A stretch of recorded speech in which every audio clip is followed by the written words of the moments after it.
This week, we touch base on the 34th Annual Boat Parade of Lights. The Guardians of the Galaxy's latest teaser just hit the web today.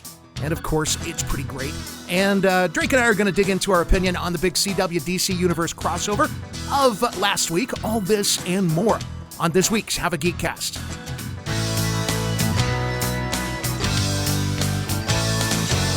It's Saturday, December 3rd. I'm Mike Woodard.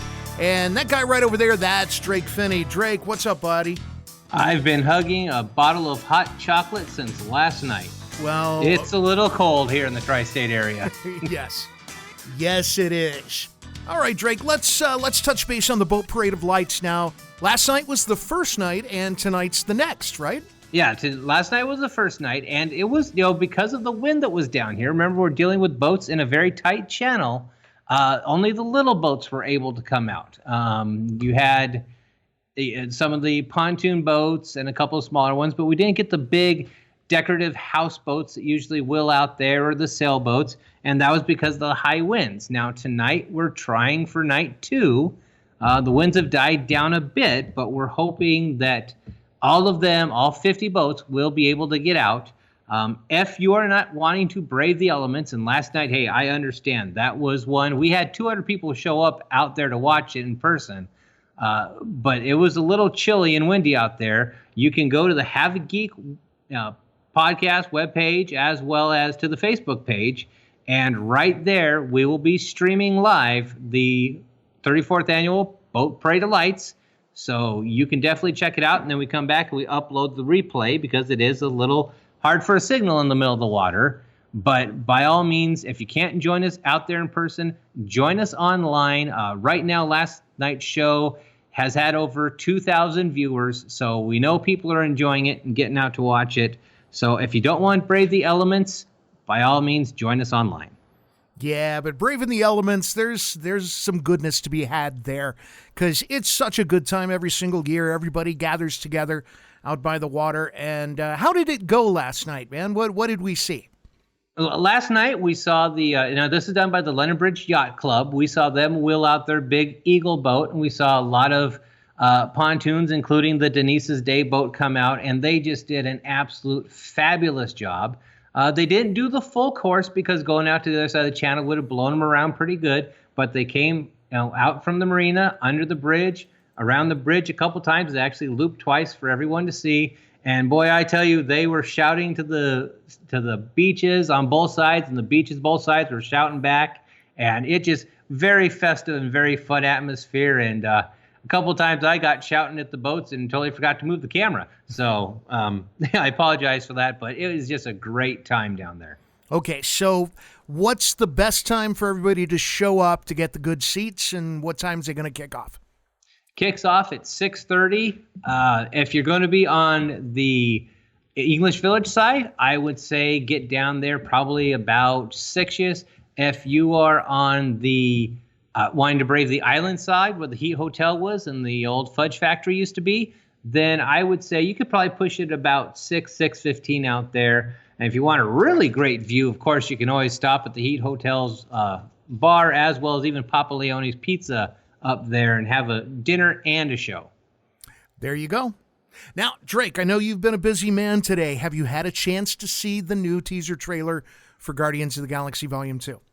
No, I haven't, but I have already heard it is great. Yeah, as soon as we're done, man, just fire up that browser and go look at that thing. It's pretty great. The soundtrack is going to be everything that we've grown to expect from Volume 1. And the song that they chose for this particular teaser trailer, one of my favorites, Sweet's Fox on the Run. So nice. Yeah, it's really good. A lot of good personality moments. The trailer makes you laugh, man. Cannot wait for the film. So it just hit today. This is a brand new thing. So if you've not had a chance to see it, what are you waiting for? Get on the internet. Take a look. Do we have that posted to our Facebook page yet? Not yet. I just saw it literally while I was waiting for you to get started, man. All right. Well, Mike will have that up for you folks as you're listening to this. So scroll down, take a watch as you're listening. All right. So 4 episodes of CW TV to talk about. we'll start it off with Supergirl. We'll wrap it up with Legends. And each one of these episodes was part of a 4-part crossover. Although I will kind of jump on the bandwagon that everybody else on the internet kind of complaining about. It was a stretch to call that Supergirl episode part of the crossover. But I'll give it to him. It's still a great episode of Supergirl. Setting things up, of course, for the winter finale. Supergirl gone for the next few weeks. I think she'll be back in, January? Mm-hmm. Yeah. So it was a great episode to leap into both the crossover and the finale. What did you think, man? As far as for the crossover itself? Supergirl. We're talking about Supergirl. Okay, just Supergirl. Because for me, I watched them and I couldn't wait for the next one to roll out. Supergirl, yeah, people are going to call it a stretch, but for me, you know what? Seeing the vortex open up above the table, I was buying into it already. I was waiting for my Flash interaction. And, for me, I'll call it 4 episodes because they were planting the seeds, getting us excited for the next 3 episodes. So for me, yeah, it was a bit of a prologue, but by all means, it was a knockout. I loved Medusa to kick off Invasion. Now, the one thing that I got a little irritated about was that final scene in Supergirl, which tied into the next episode of The Flash, was really nothing more than a scene that had been filmed for The Flash and transplanted over to Supergirl. They could have given us 30 seconds of new material. Yeah, they could have. But again, it was one that I was perfectly fine with the way, because she's on a different dimension, having her come in that way. So, well, I got to tell you, when Flash introduces Cisco, this is my friend Cisco, and Cisco responds with, "Well, you're not really friends. We work together." Man, just a little crack in my heart. Yeah, that did. And that was a dig though. And that's one thing I did like, was a dig that was from the Flash series. So it's not that they just blindly shot that. And I like that, actually. I like the fact that they were already creating that tension between the two of them. Well, big ass spoiler right here. The entire 4-episode Invasion crossover hinged around Barry and Flashpoint. Yes. I won't go into details about it, just in case you haven't seen, every episode yet, although, come on, it's been a couple days. You've had plenty of time. But the long and short of it is, everything that happened because Barry caused Flashpoint. And it was, while that's been the overriding theme of this season on The Flash, I didn't expect them to make it the central point that the crossover revolves around. How did you feel about that? Well, for me, it opened up a huge question for this. Number one, if, he does Flashpoint and, I hate to get spoilery about it, but if the big bad aliens realize that he's done this and yet the rest of the world doesn't, how far did the timeline get affected and how did they know or not know it did? So, I mean, this opens up to a whole new second half of the season for me of, okay, how did they know and how far does it extend and who knows when the time stream gets messed with? So, well, they made it super clear that the entire universe was affected. Yeah, but the Dominators were able to understand the universe was affected. So do they have speedsters that know when the Speed Force is tampered with? Or I have more questions, and I'm glad I have questions. It's not the Speed Force that was tampered with. It was the timeline. So right. If the Dominators have time travel, which it's not too big a stretch to say that they do, or at least have a way of monitoring the timelines and the multiverse, just because it's not too big a stretch to say that we're not the only ones aware that there is a multiverse and able to detect when a change happens.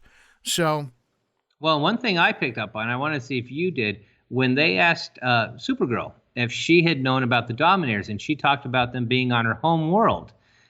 Are the Dominators a race that can cross dimension and cross multi-stream? Is it one race, or do they have their own Dominators? So, well, it kind of didn't matter to the crossover. It's it's easy to assume that there are analogs of pretty much any existing alien race over on Supergirl. So I like that she referenced the fact that the Dominators were a part of her universe as well. And it helped out because she was able to give a little information, basic stuff. They're super strong, right. Blah, blah, blah, yada, yada, yada. So moving into The Flash, the Flash episode was basically about getting the band together. And how much did you love the fact that Ollie really, really tried to hand the baton over to Barry, and Barry reached for the baton and just tripped and fell on his face? It's another point that hurt my heart, but at the same time, what great storytelling. It really was. It was showing that Barry will be there one day, and he will have the support of his friends like Ollie to get to that leadership role, but he's not there yet. And it's not that Oliver wasn't willing to, like I said, trying to pass the baton. I absolutely loved that scene, and it gives me hope for us eventually seeing what the Barry of 2045 is going to be like. Yeah, speaking of that, I kind of feel like a bit of wasted opportunity. I know they needed to bring Barry's secret over to Legends so that Legends, could be told, or, force that secret to come out. And it turns out that that's what Barry's message to the Legends from 2040, blah, blah, turned out to be. I wanted it to be something more. I wanted it to be wider and larger. But, okay, it was what it was. Yeah, and they, who says we don't have more messages coming or have already been sent? So, it was, I wanted more of that message. But as far, and this for me, The Flash, no pun intended, was a fast episode. That one just clipped along, and it was done before I knew it.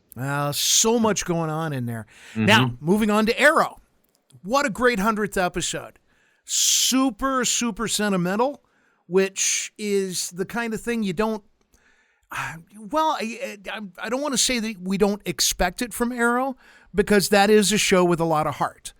Mm-hmm. But at the same time, it's the story that they got to tell would have been a story impossible for Arrow without it being a part of this crossover. The whole, Team Arrow gets kidnapped by aliens and placed into a fantasy world in their head. It just wouldn't fit in with what they've been doing over there this season. So I love that the creators and the writers and everybody else involved took advantage of this opportunity to do something with Arrow that they might not have been able to do otherwise. And at the end of the episode, all it did was produce an Ollie that was stronger and more committed to the team and more centered. And I guess I'll go back to the word committed. Yeah, and you're exactly right. And what I liked about this 100th episode, because they really set it up in Flash with the conversation between him and Barry, and Oliver saying, I understand why you did it. I would want to do it. And then the carrot was dangled by the aliens in this alternate universe of, this is what you could live like in your vegetative state. And it didn't sit right with him. It didn't fit him anymore. But to see things like his subconscious, have the captain say he's proud of the man he's become, and get that closure with his parents, for me, it was a hit in the gut. I mean, it was one that I sat there afterwards and just went, wow, it's everything I wanted that 100th episode to be. But like you said, it couldn't have been done unless you had the opportunity of that crossover and them being kidnapped to be put there. But the acting across the board on this one was just stellar. In my opinion, it has set a new bar for a lot of shows that do this and do this type of genre to reach, because how do you take such dynamic characters that we're used to and take them to a whole new level? I just, there's parts of it that were heartbreaking. There's parts of it that were heart-wrenching, and it was all done with dialogue and just straight great acting. Yeah, as much as, well, we both love every single season of Arrow, but I think we can both agree that last year, not the best season. And they've really, really upped the game for this season. as good as the first season, maybe even better. So this was a cherry on top of the cake, this episode. It was everything that I wanted it to be, and it's leading into, as we get into the second half of the season, I just can't wait to see what's there. So don't want to spoil any more of it for anybody who hasn't seen it yet. So we'll move straight into Legends and the wrap-up of the crossover. I wanted to see more of the Legends in this episode of Legends, but this episode wasn't about them. It was about the crossover and wrapping everything up, tying it up in a nice bow so that everybody could move forward. We got a little bit of movement forward with Stein and Jax and this young lady that Stein has been flashbacking on. What'd you think about that? That was very interesting, and it's one where, again, we have a hero that's tampered with the timeline, but he doesn't want to change the results. And, for me, Stein's story right now is just excellent. It's one of the best ones out there. I know he's supposed to share it with Jax, but he is becoming such a dynamic character that started out on Flash as kind of a, stuck in the mud, old, Professor Geezer type, and just is such a phenomenal character played by a phenomenal actor. But, I could kind of see a reason for bringing the daughter in, but I don't know exactly where they're going to go with that. Well, it's already been announced that she'll be a recurring character in the second half of the season, so we'll have plenty of time to figure that out. Gotta say, I didn't buy for a second that he would go back and fix it. No, but I'm glad the way he said he wasn't going to. I loved how he responded to Jax and went, no, we're not going to do that. No, Stein said, we're going to go back and erase this time aberration. And then he went back and changed his mind. So what I'm saying is, when he initially announced that he was going to go back and erase her, I sat there and said, no way in hell. Yeah. He was trying to lie to himself on that part, and he came across like that. So yeah.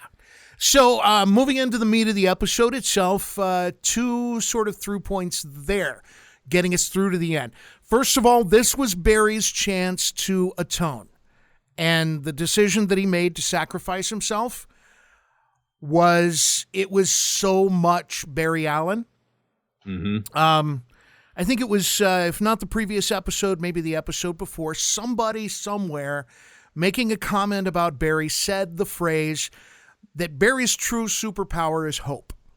Yes, that was a few. That was, yeah. Oh, yeah, and I know what you're talking about. The whole point of that was to all Barry can think about at this point is making up for that mistake without having a clue how to go about it. And it turns out that Invasion gave him that opportunity to step up and say, I'm sorry, and this is the way that I'm going to fix it. Having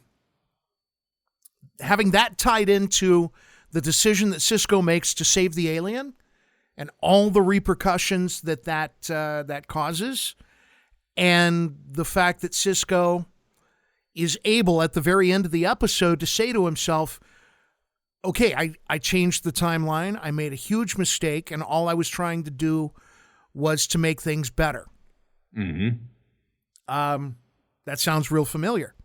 Oh, totally. Yeah. Totally. Full circle on that one. Although, I will say this, Cisco was trying to save the world, and all Barry wanted to do was go back and hang out with Mom. So slightly different levels, but I'm glad that Cisco got a chance to see Barry's situation from that perspective, because it's not so much that I need Cisco and Barry to make up. I'm just tired of looking at sad Cisco. I need happy Cisco back. That's all. Yep. 100% agree on that one. So, no surprise here. We both loved all 4 episodes of the crossover. I'm going to watch them again this weekend. I'm going to force the world's greatest wife to sit down and watch all 4 with me too. The poor lady, but it's one that I'm willing to tell people, hey, if you don't know if you've ever liked a DC superhero episodes or anything like that, watch these 4 back to back, and you will definitely change your opinion about what you think the stereotype of a superhero show is. Yeah, kind of bummed that we're going to be sort of without our shows for the next few weeks, but can't wait for January when they all come back, and they're all going to come back with all cylinders firing. All right, that's we're going to have mid-season stuff too, like Sleepy Hollow is going to return in January also. Yep, absolutely. All right, sir, we got to get out of here. How do they get in touch with us? Easy way to get in touch with us, and we're going to go through these fast. You've got Twitter and Twitter at HaveAGeekCast. You can email us at haveageekcast@gmail.com, or you can find us at Facebook/HaveAGeekCast. Send us a direct message, a link, or even show up at one of our events, and we'd love to hear from you. And, of course, you can always grab the podcast from our Facebook page, Facebook/HaveAGeekCast. That's going to do it. Everyone, have a geek week.